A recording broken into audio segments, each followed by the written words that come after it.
Club of World Disability Advocacy. We're a Rotary Club that's global, and we work on human rights for people with disabilities everywhere in the world. We are a virtual club, and we always welcome new members. And a little later on, I'll give you a email address that you can write to us if you have more interest. And you can also put stuff in the chat here. Although if you're watching the recording, you can't do that. You have to write to us. So I'm here with one of our club members, a very interesting guy, and I'm going to let you tell you a little bit about him. But I happen to be in Colombia, and Mark is in Scotland. I don't think he has his kilts on today, but I don't think we want to know either. But good, whatever it is, Mark. Afternoon to you and morning for me, and nice to be here with you. Good afternoon, Ken. Yes, it's definitely afternoon. It's about 5 p.m. in the evening, and we're gone dark. Yes, as you say, Ken, I'm here in Scotland, in the UK. Scotland is a little small place, and it's part of the British Isles. That's England, Ireland, and Wales. And Scotland has a huge history, and Scots have done a huge amount of different things and invented a lot of things for people all around the world. Yeah, it's an amazing country for actually literally a small country. When you look at some of the other countries in the world, it's pretty amazing, all the things that Scotland is famous for. So let's talk about you.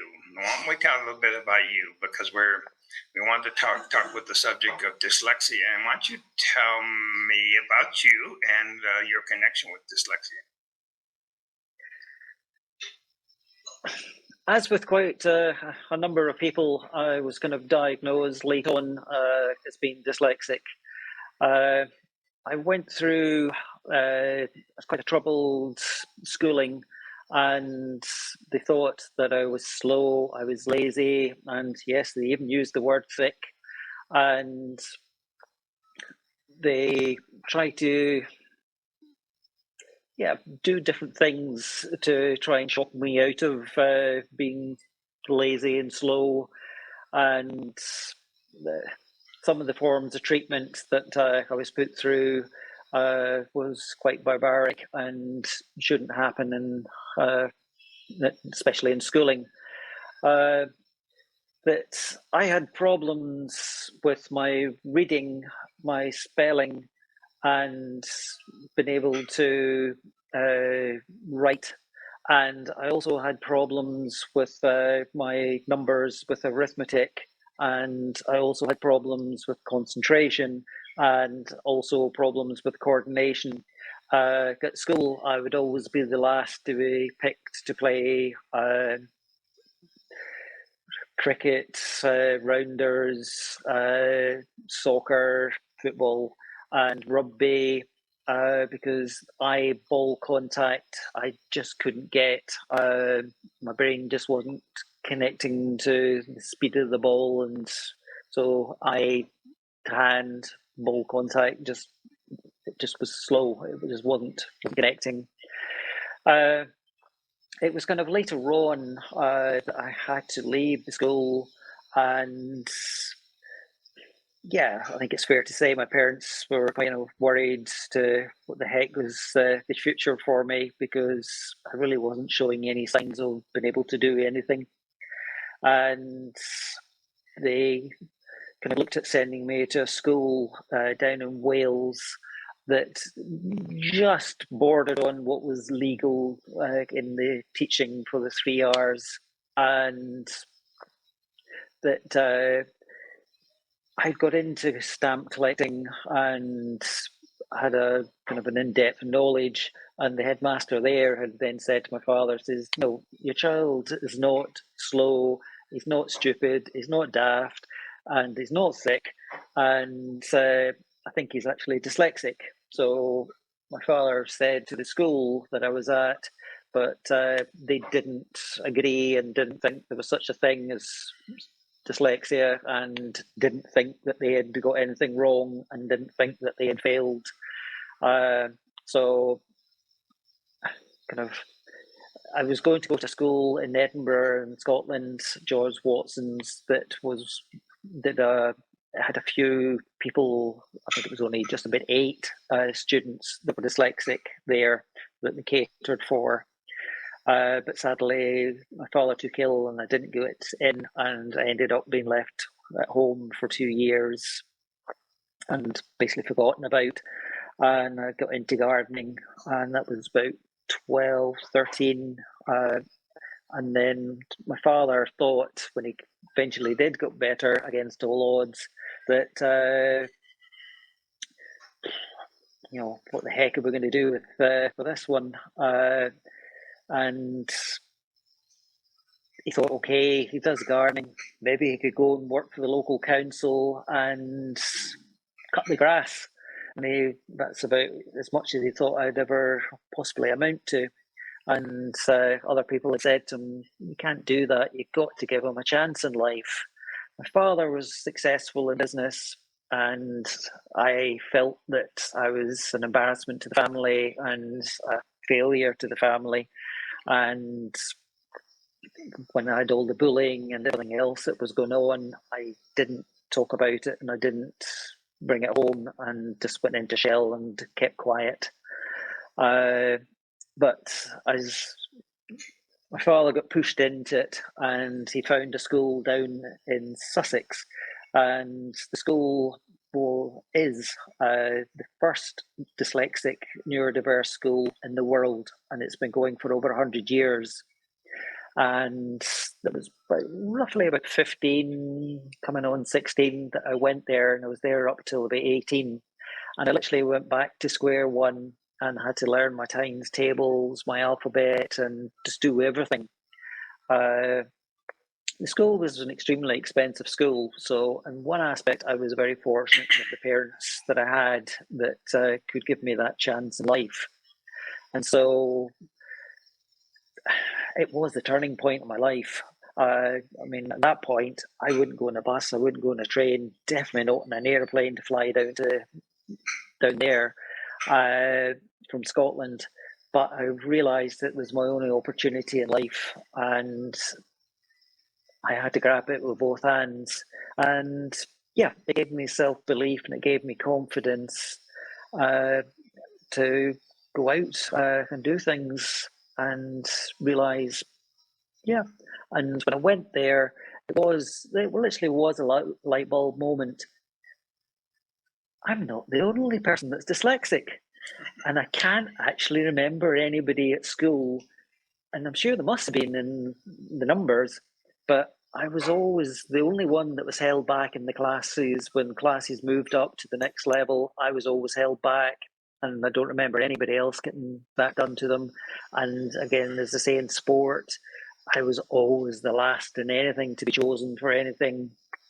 And so, yeah, I mean, the school, when I went there, suddenly realised, oh, they are, but also, I'm actually not the worst. There are actually other people more dyslexic than I am. And there's no two dyslexic neurodiverse people identical. So some people are dyspraxic, and some are mild autistic, some are AHD, some are dyscalculia, etc. So yeah, it literally did change my life and give me an opportunity in life. It's a great story, Mark, and we're going to get a little further down on in this conversation, because I know you've done a book that kind of tells the story. So we'll get to that in a few minutes.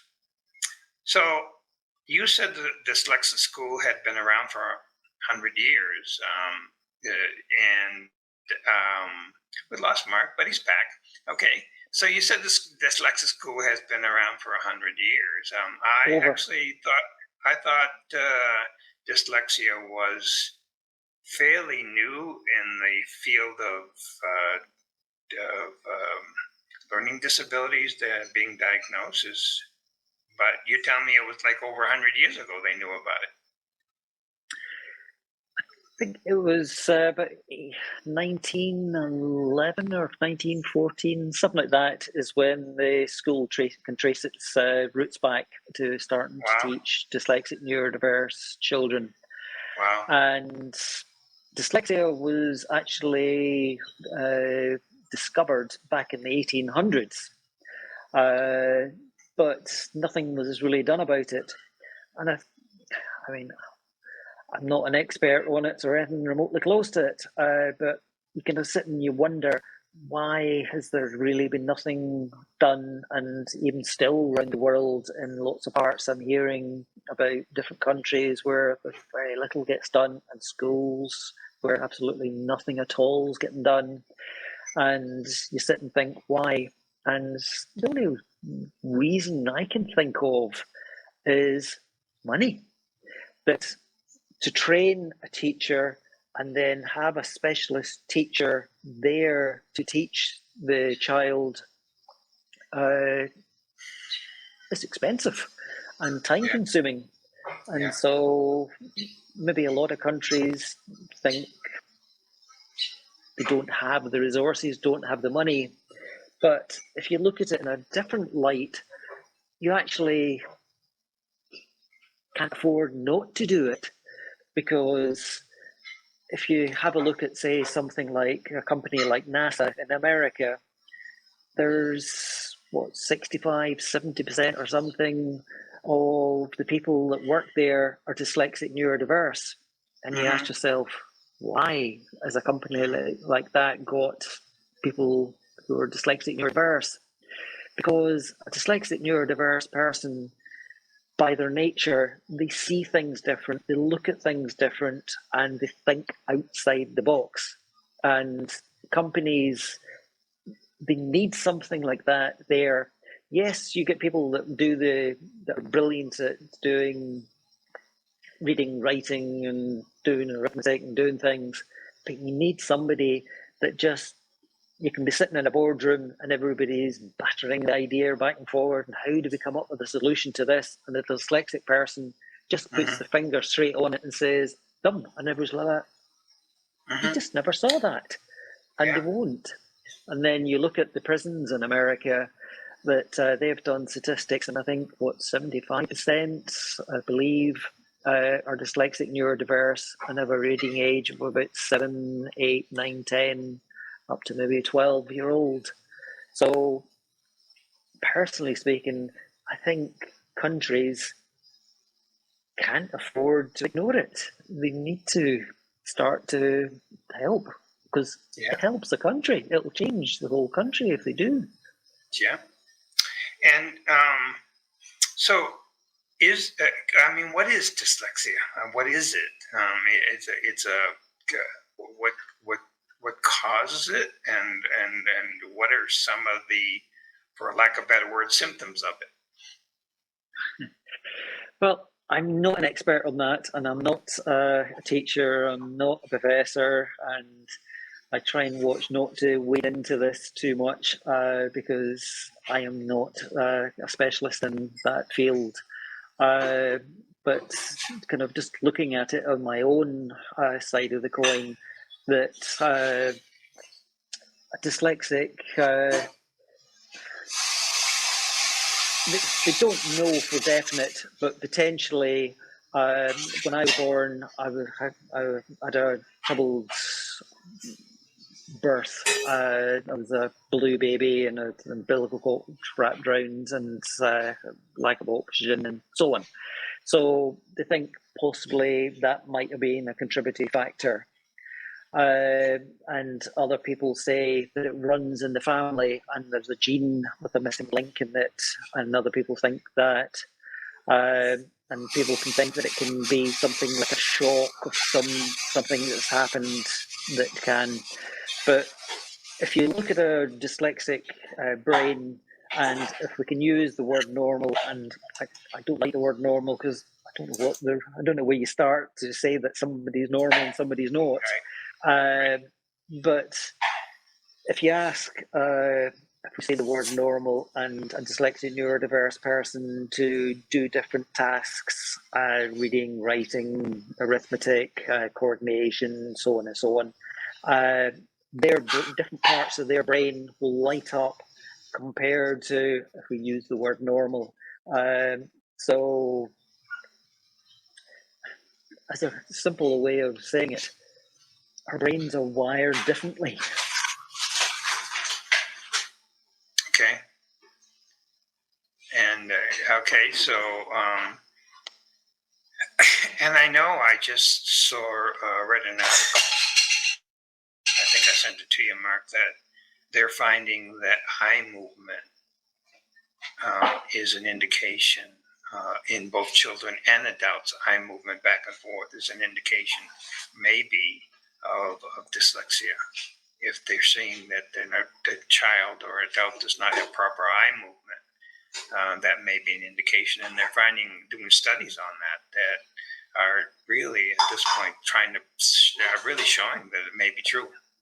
So it may be a way to diagnose dyslexia based on somebody's eye movement. So, and explain I think technology sorry, Ken. I think technology has possibly moved on quite considerably from when I was a child. But I can remember my parents taking me to an eye specialist and testing my eyes, and I got tested for my hearing and so on. And then the school, they were running tests and taking blood and trying to see if there was a missing link. So there's been lots of different things done, but I don't think there's been any, I might be wrong, but I'm not aware of one particular thing turning around and saying that it's definite. But as I say, technology and science has moved forward considerably from my day. And help me better understand it. Obviously, being somebody who's not dyslexic, you have problem reading because the letters don't appear properly. Is that true? But it's more than that. Yes. One of the most common things is a dyslexic person will mix up B's and D's, P's and Q's, and a dyslexic person finds it difficult to put, say, a double-barreled name together and connect it, and then kind of pronunciation of it. And usually, with me, a dyslexic person, it takes me a lot longer to sit and read something. And also, I have a limited kind of capacity to keep concentration, and my concentration will start to waver and wander. So I can only do things in small bites. If I get a big email sent through, initially it's like that, and so I kind of recoil back from it. Then I will sit at some point and read it. I won't reply straight back. I literally will sleep on it, and my brain re-puts things back into the categories and then works it back out. And then the next day, I can then reply back to it and be able to get it and understand it. So it just takes such a little bit longer for me to do things. So I know that to do a proper diagnosis of dyslexia, it's rather complicated and extensive and sometimes expensive to do it. Is that true? There's all different levels that can be done. There are teachers in different schools around the world that are able to they're able to diagnose dyslexic person. There's quite a lot of dyslexic charities around the world and organizations that will also help. There's quite a number of websites that you can go on, and you'll get a basic understanding of it and a basic test. If I could use Dyslexia Scotland as an example, they're a charity, and they try and do as much as possible to help. They have a phone line that people can phone and ask, and so it's not just parents and children, can be adults that's needing help. And they can also help with some testing. And on their website, they have some links to go and do testing. So it will give you the basics. But to do a full-blown diagnosis, there's not a lot of people trained to do it. And I'm kind of led to believe that here in Scotland could be 500 to 800 to £1,000. In America, it can be about 4,000 up to about 8,000 to do a full-blown analysis. That is a different thing.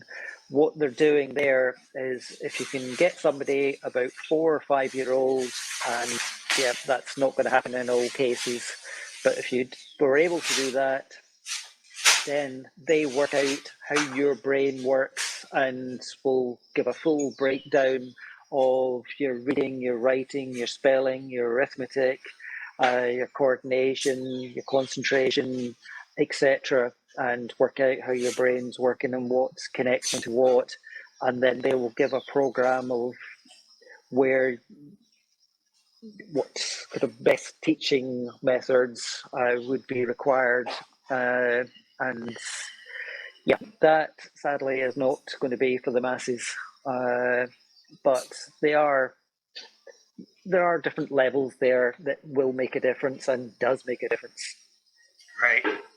So the interesting thing about you, one of many, many interesting things about you, is that even though people had fears that you were basically going to fail in many ways in life, you didn't.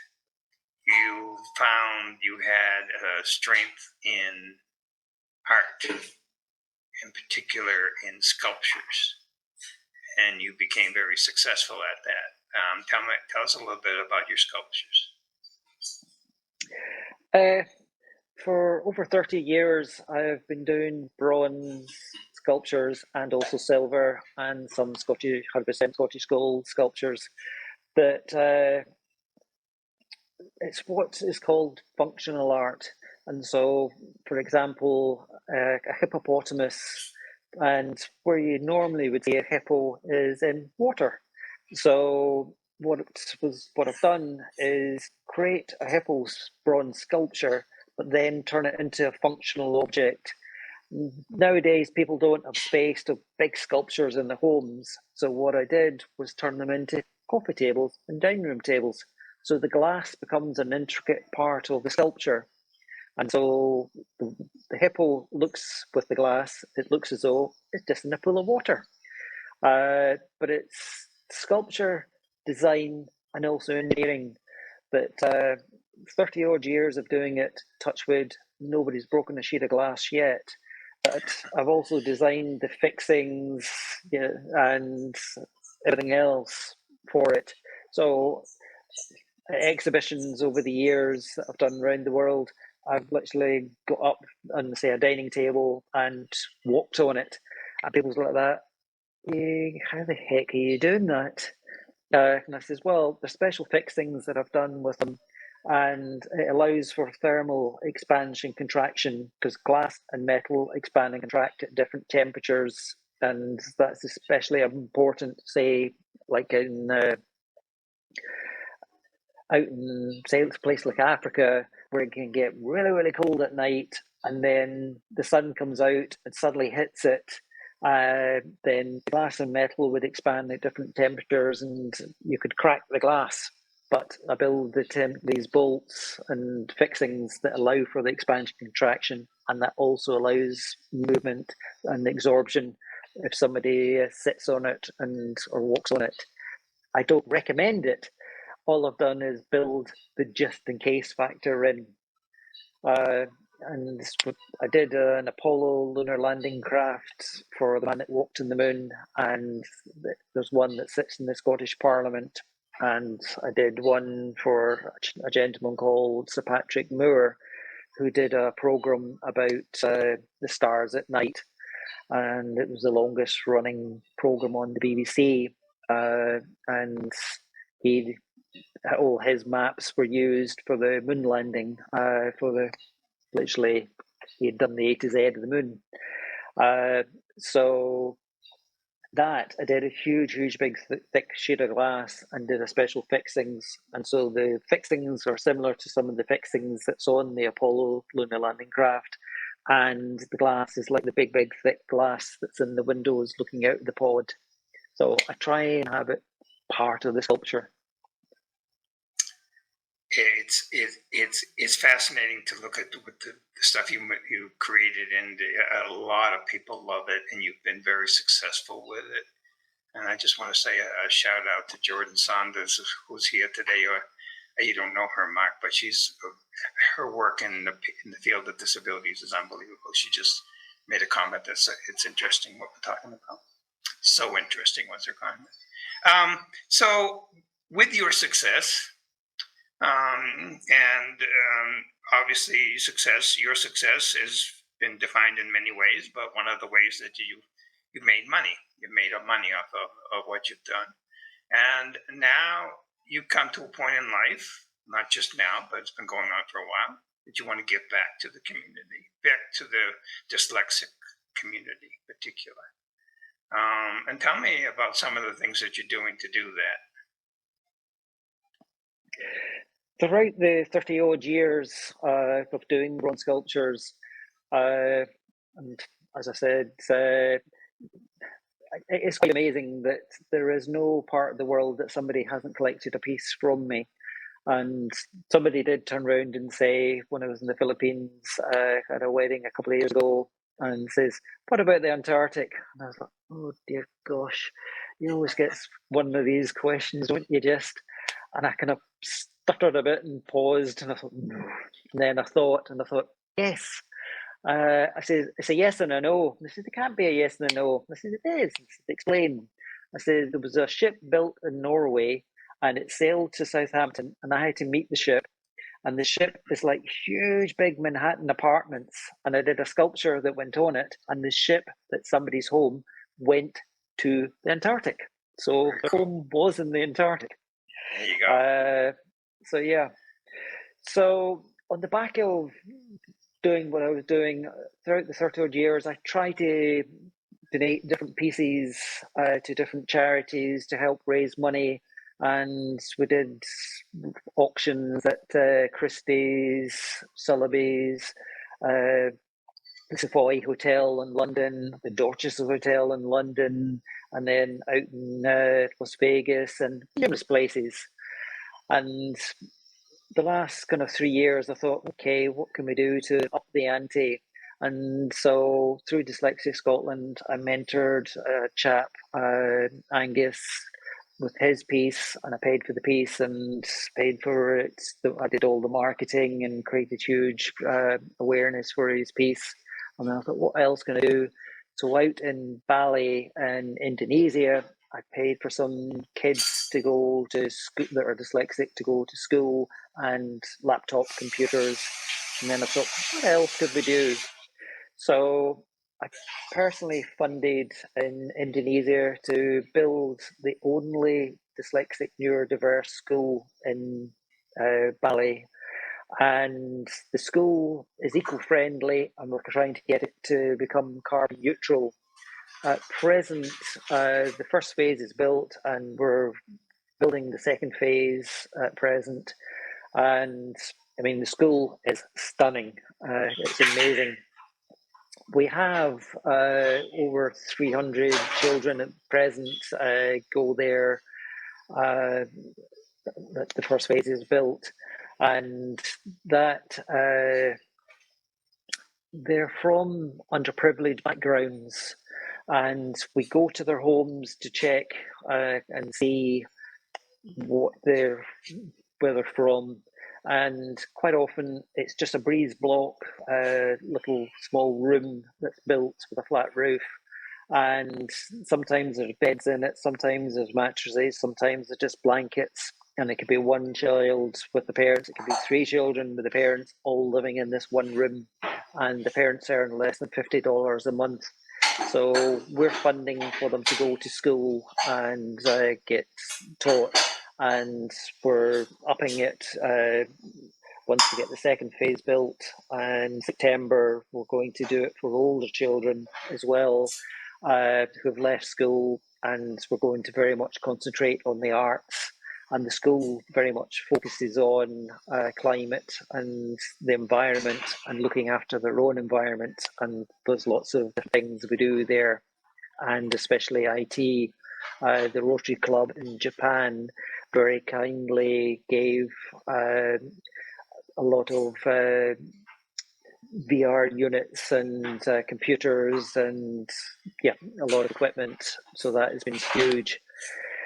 But not being satisfied with just doing that, I decided to fund and build the only dyslexic school in Kenya. And the first phase of that is built. There's in excess of 200 children at it at the moment, and it will go up to about 600 children once we get the second phase built. Again, they very much focus on the environment and the arts, and they've got a bit of ground, and they teach the kids. There's a farmer there teaches the kids how to grow their own crops, and they also teach them how to make their own clothes and how to look after yourself, and they have to do their own washing and so on. It's Nancy who runs that, and her sister Phyllis. For the last 10 years, they've got dyslexic children, had a school there in just outside of Nairobi. But it's, yeah, it couldn't keep going. Let's say that. I'm not going into details, but so they had to have this other school built and done to still be allowed to function. So they've done that. They've done an amazing job. But as somebody says, okay, to give them the hardware is one thing, but you also need to give them the capabilities to be able to run it. So I funded a specialist from America to come over in June and do quite a lot of online training, but go in person. And we built a training course for them. So at that time there was 27 teachers at the school. We brought teachers from other parts of Kenya in, and we also brought some teachers from other parts of Africa in, and 3 of the education directors came and sat in on the training course, and that has made a huge difference. On the back of that, I was able to go and see the Education Minister for Disabilities, and he very kindly gave me quite a long time.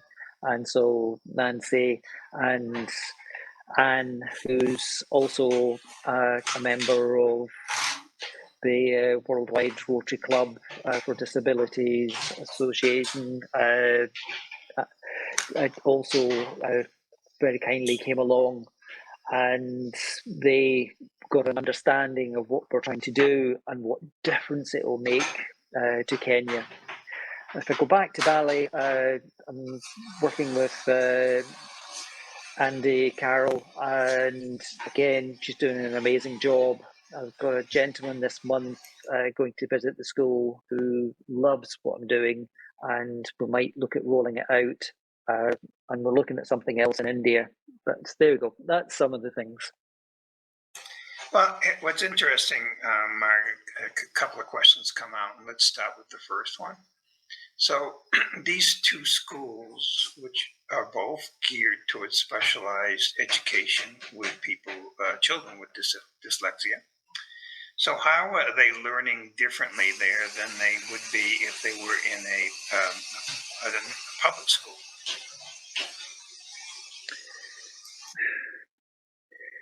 I'm very conscious of inclusive education, and with ballet, what we've got there is the 300 and odd children. They're coming kind of after school finishes, and then we're doing education in the afternoon, and so it's an add-on to them still staying in inclusive education.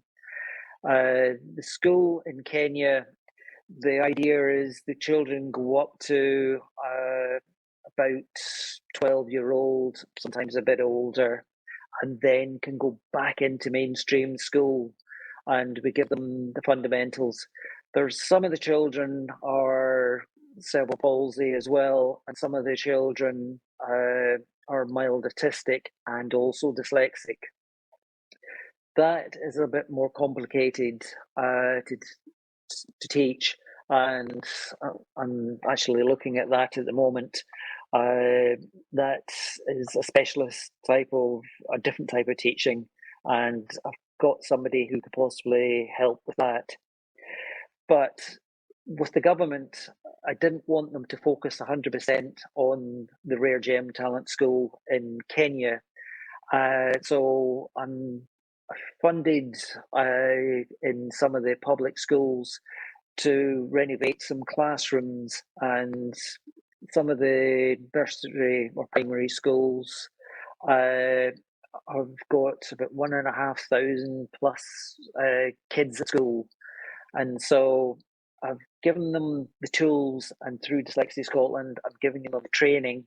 I'm paying for the breakfasts, the lunch, the teas, coffees, and we're required the transport, and I've given them the photocopy machines, and I've given them the training material, and the ring binder, so they can take it away what we're doing.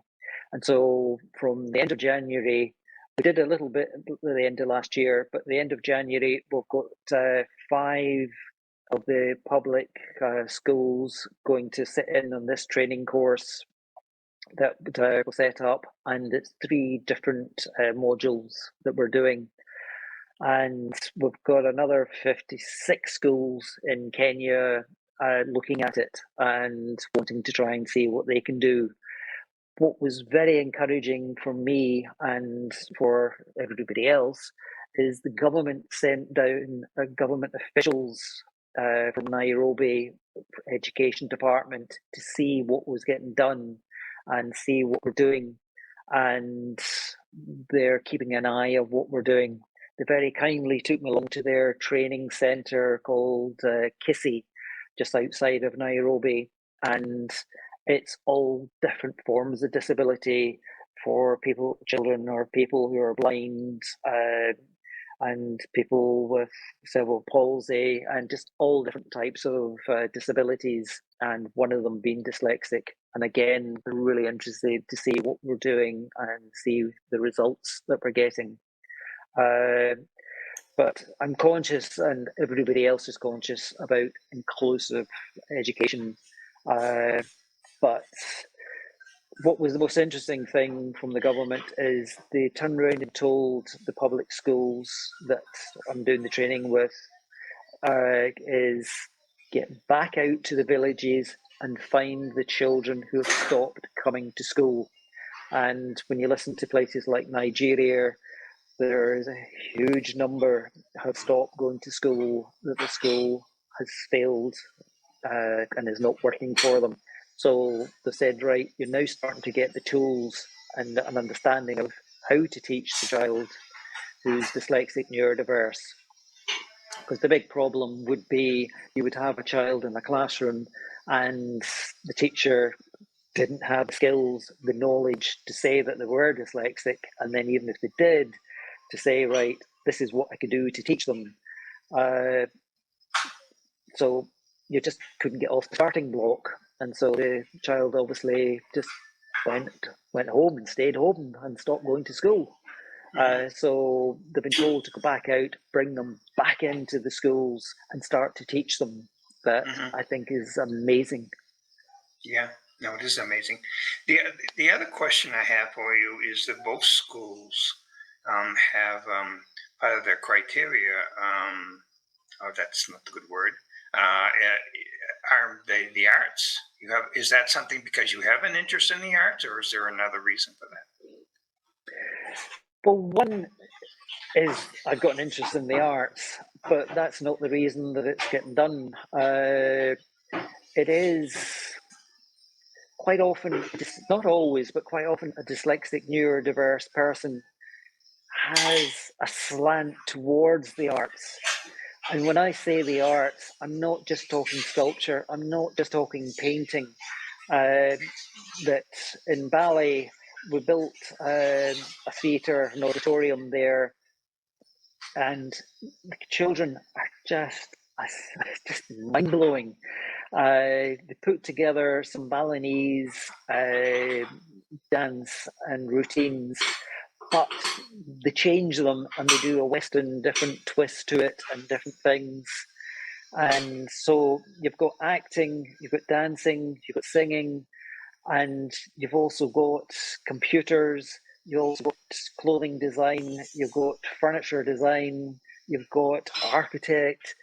The arts is broad, and it's not just one facet. I mean, even somebody say designing a garden, that is all art in my head. And dyslexic people usually are very, very good at being able to just see things different and visualize things that other people don't visualize. I mean, I've found that when I've gone to do a bespoke piece for somebody and I was saying da da da da da da da da, and I was like, I've left them miles behind. They are not seeing any of what I'm busy saying. And so they have to take a leap of faith and say, he does know what he's doing and he has done this before, and they'll take a leap of faith with you. Good. I mean, I asked that question because I did read an article that said that dyslexic people oftentimes are more creative, more artistic, oftentimes, and I hate to put people in categories, so, and I know you do too, but oftentimes can visualize things in 3 dimensions. Like, so it's interesting you got into a 3-dimensional field more than other people can do. So that's why I was asking that question. So you've also, before we get into the next question, I just want to give a little plug. We are the Rotary Club of World Disability Advocacy. We're a global club. We work on the human rights of people with disabilities and all sorts of disabilities around the world. We are virtual, and we are always looking for people that have a passion for the human rights of people with disabilities, and welcome you to join in. We have various ways you can join, and you can write to us at rotarywda@gmail.com. So, Mark, you've written a book, or you've co-authored a book, and the book is basically a children's book. Why don't you tell us a little bit about that? With my co-author, Kate McElvery, who works for a school in Maryland in the USA. Kate was, she was amazed at what I've done and felt that the story had to get out there. So between us, we've done a book. It's for a reading age of between 7 up to about 14. But the book's on quite a number of different levels.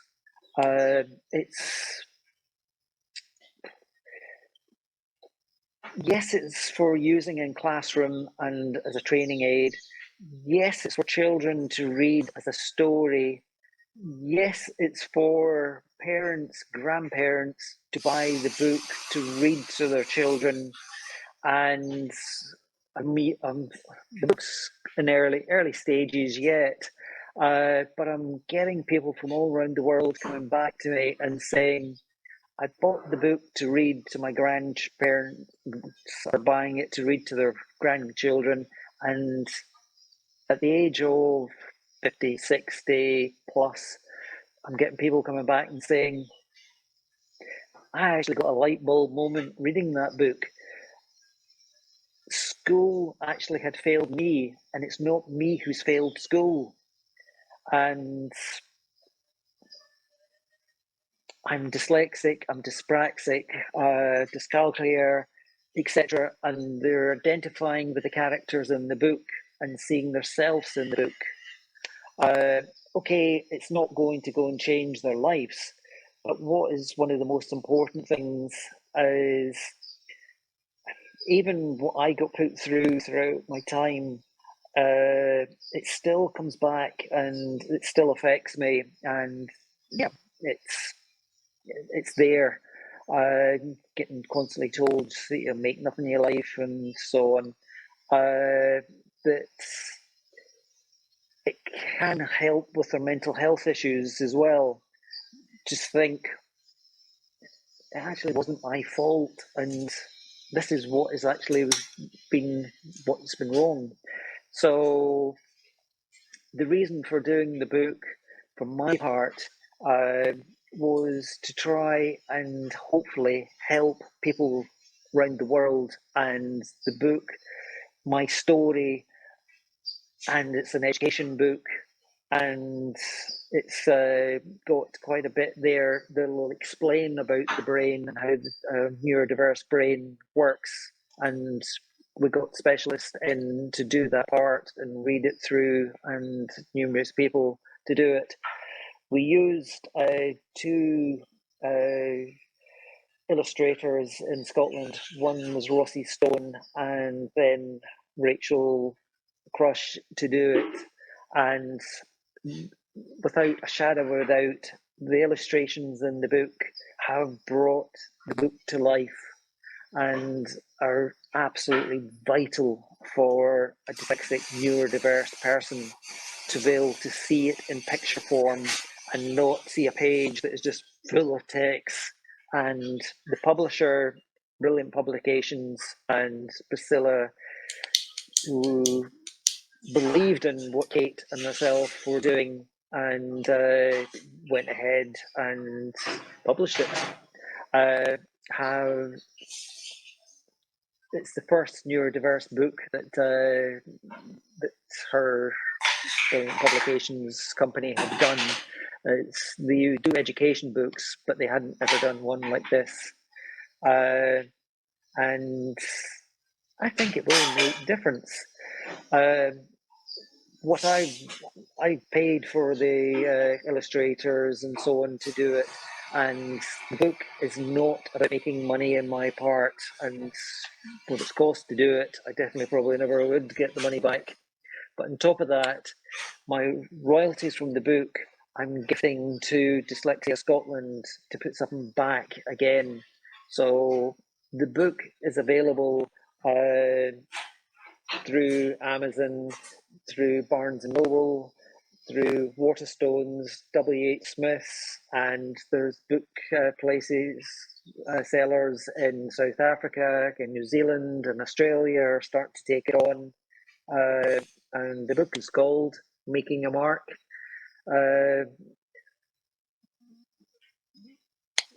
Neurodiverse, yeah. It's a very cool book. It is a very cool book. I have my copy of the book, so I wish I had it. I could hold it up for you, but at this point, it's a very cool book.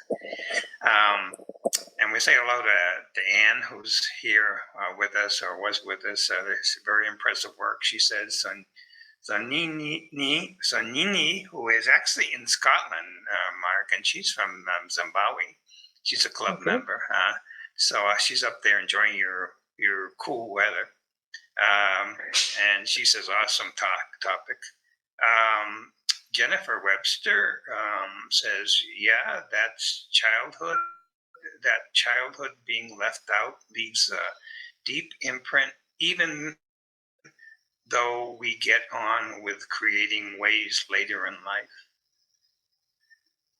So, Mark, I have a couple of the questions for you, and then we'll wrap this up.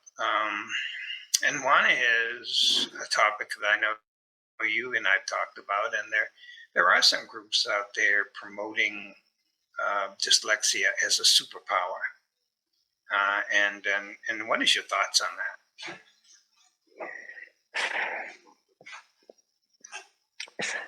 It's an interesting topic, to say the least. What the schools in Kenya and the school in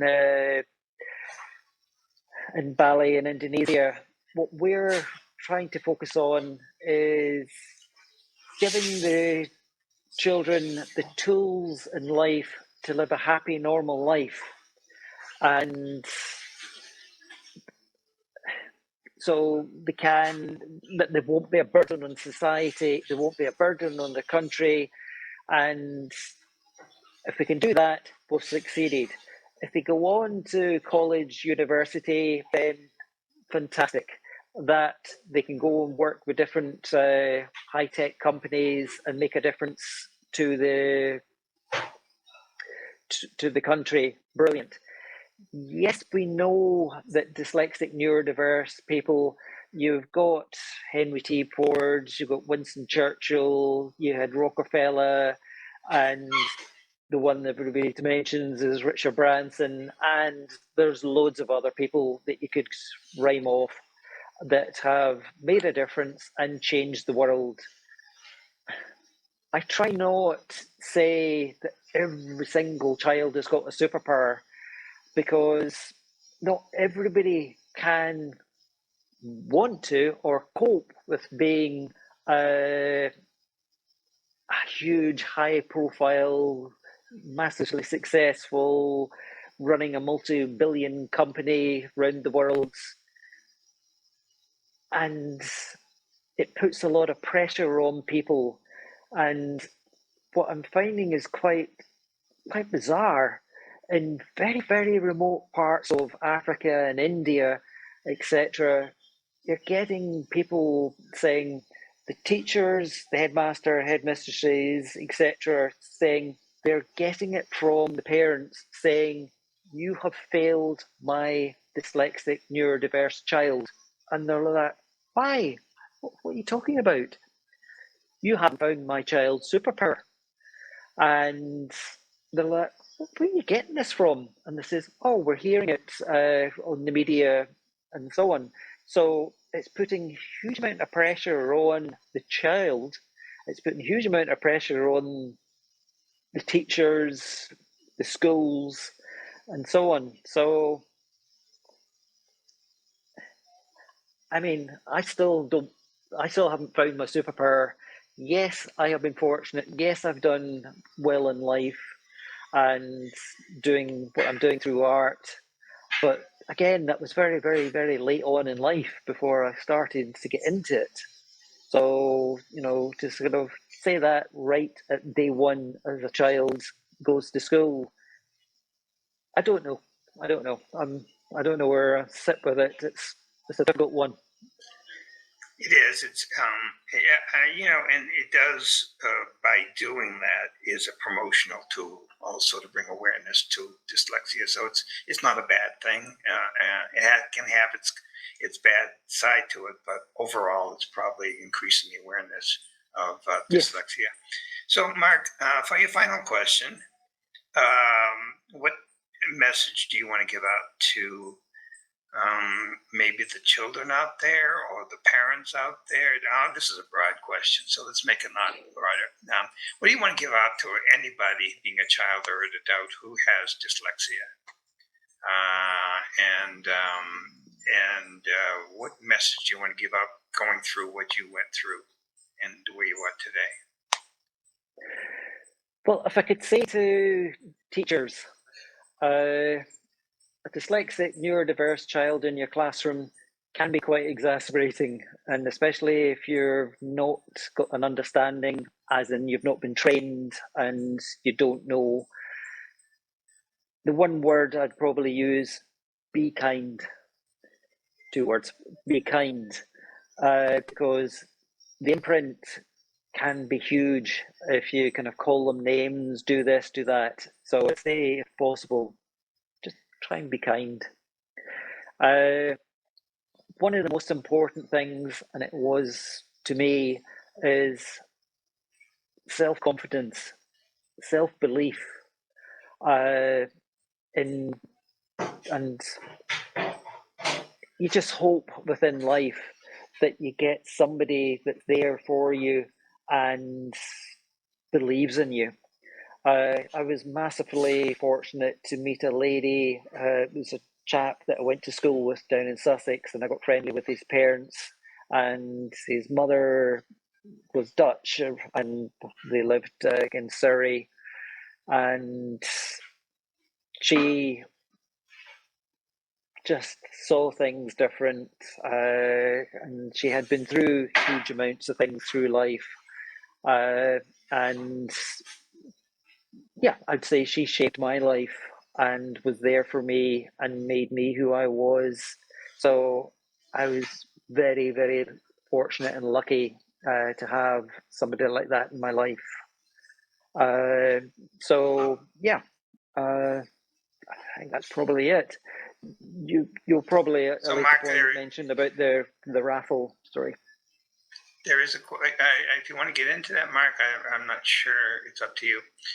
There is a question about a man who said during training, we learned that dyslexia can be reversed if diagnosed early and proper intervention came along. What is his input on this? What is your input on that? They're saying it can be reversed. You want me to read it to you again? It's no, it's. If I was to go back to square one and say, right, there's a pill, take the pill, and your dyslexia will be gone.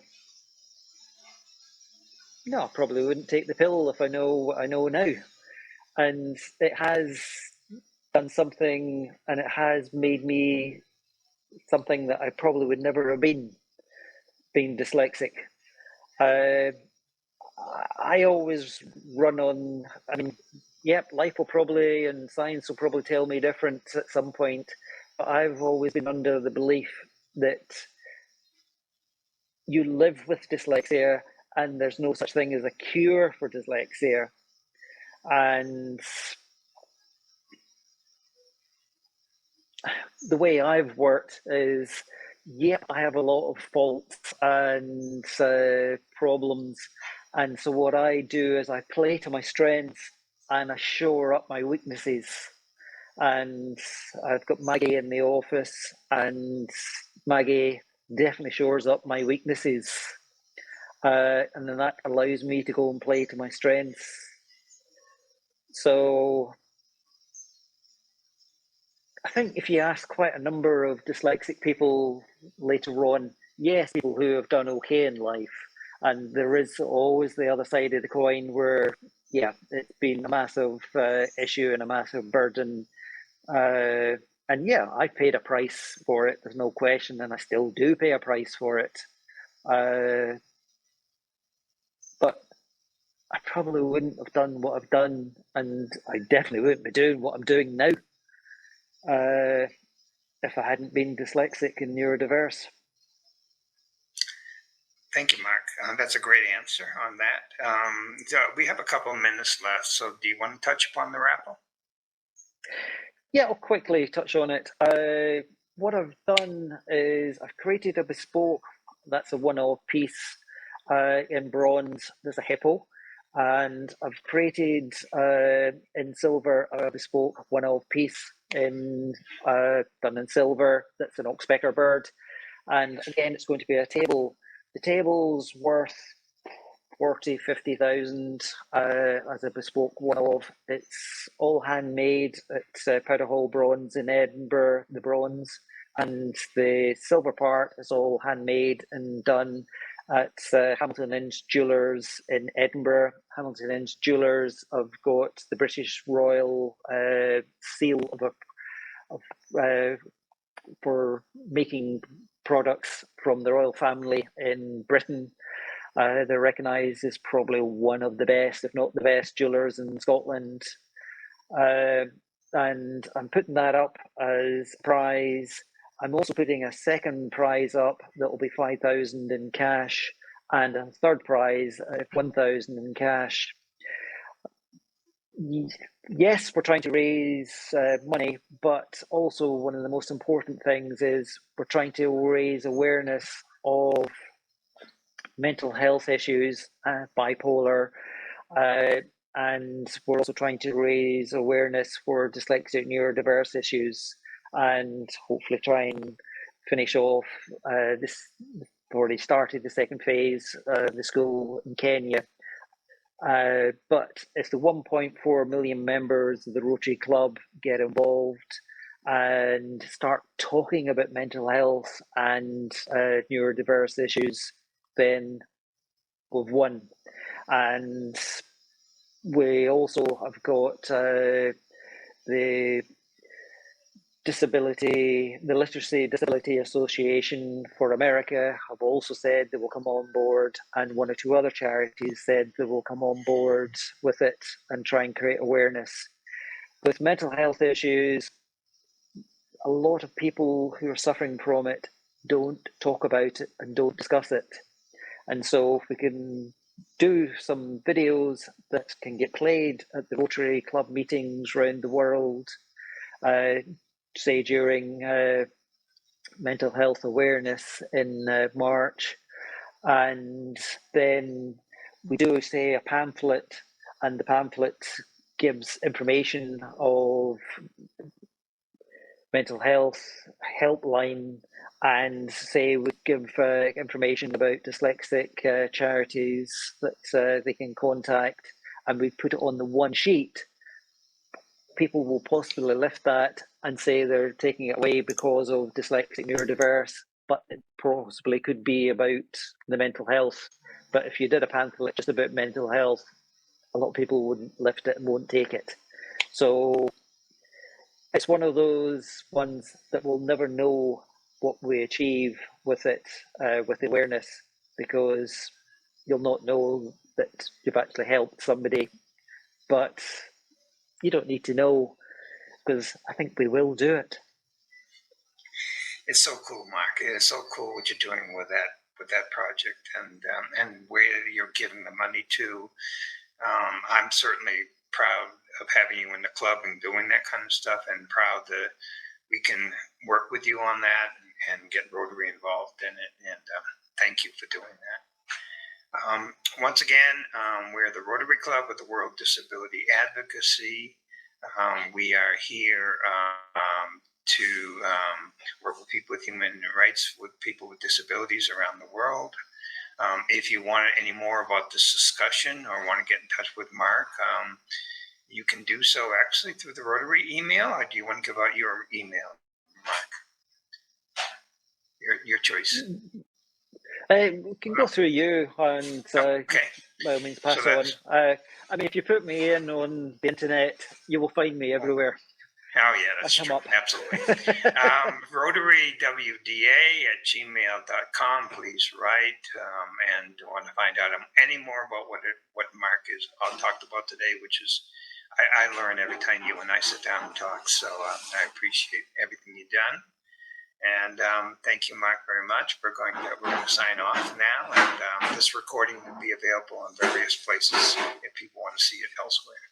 Thank you, Mark. Could I say thank you, Ken, for the wonderful work you do, and all my other fellow members. I mean, we're helping to change people's lives for the better. Thank you. Thank you, Mark. Much appreciated.